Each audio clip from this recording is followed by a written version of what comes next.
बोल गणपति देव महाराज की जय। बोल बांके बिहारी लाल की जय। शंकर भगवान की जय। राजा रामचंद्र महाराज की जय।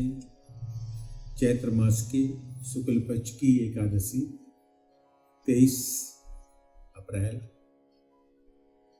दिन शुक्रवार को आ रही है। कथा उसकी इस प्रकार से है। धर्मराज युधिष्ठिर बोले कि हे भगवान, आपको कोटि कोटि बार प्रणाम है। मैं आपसे प्रार्थना करता हूं कि आप कृपा करके चैत्र मास के शुक्ल पक्ष की एकादशी का बखान कीजिए।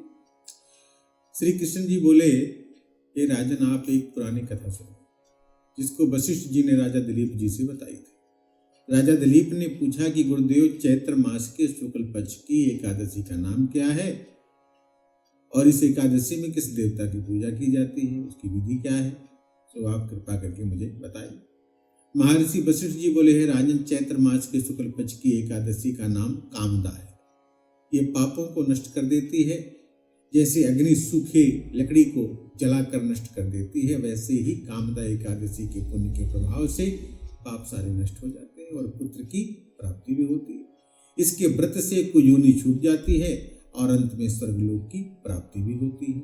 अब मैं इसका महात्म कहता हूँ, ध्यान से सुनो। प्राचीन काल में एक भोगीपुर नाम का नगर था। वहां पर अनेक ऐश्वर्यों से युक्त पुंडरीक नाम के एक राजा राज करता था। वहां अनेकों अप्सरा, गंधर्व, किन्नर आदि वास करते थे।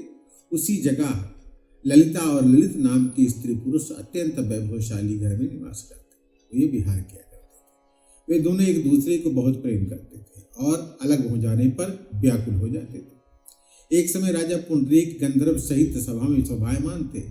उस जगह ललित गंधर्व भी उनके साथ गीत गा रहा था और उसकी प्रियतमा ललिता उसके साथ उस जगह पे नहीं थी।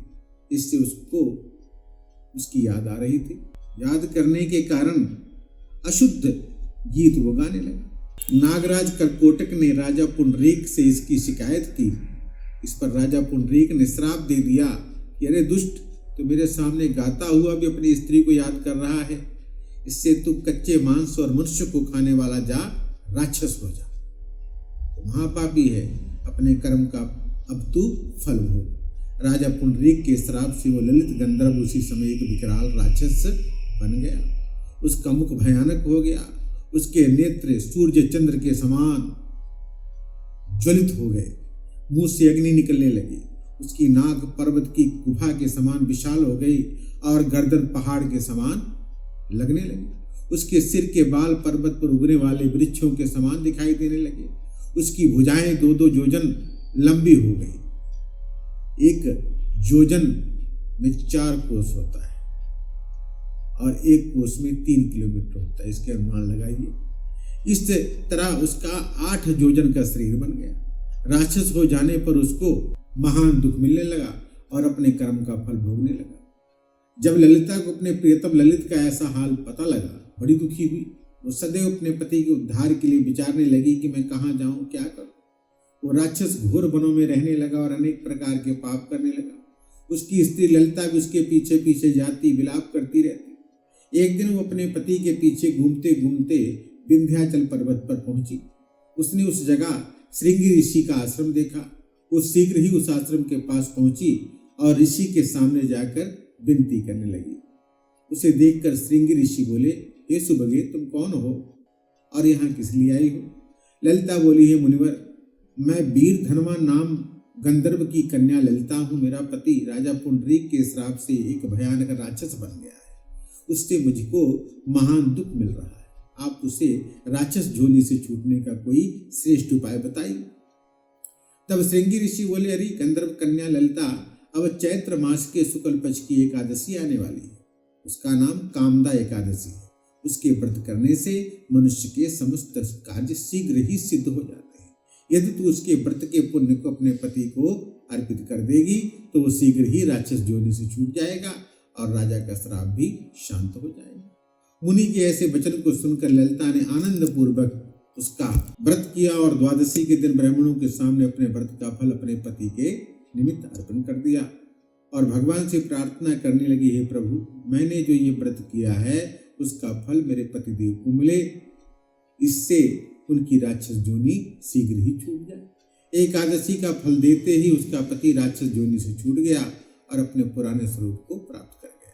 वो अनेक सुंदर वस्त्रों आभूषणों से अलंकृत होकर के पहले की भांति ललिता के साथ विहार करने लगा। कामदा एकादशी के प्रभाव से वो पहले की भांति अब अधिक सुंदर बन गए और पुष्पक विमान पर बैठकर स्वर्गलोक को चले गए। सो हे राजन, इस व्रत को विधि पूर्वक करने से समस्त पाप नष्ट हो जाते हैं। इसके व्रत से मनुष्य ब्रह्म हत्या आदि के पाप और राक्षस आदि की योनियों से छूट जाते हैं। संसार में इससे महान कोई दूसरा व्रत नहीं है। इसकी कथा और महात्म के सुनने पढ़ने से भी वाजपेयी यज्ञ का फल प्राप्त होता है। बोलो बांके बिहारी लाल की जय। श्री कृष्ण गोविंद हरे मुरारी, हे नाथ नारायण वासुदेवा। श्री कृष्ण गोविंद हरे मुरारी, हे नाथ नारायण वासुदेवा। ओम शांति शांति शांति ओम।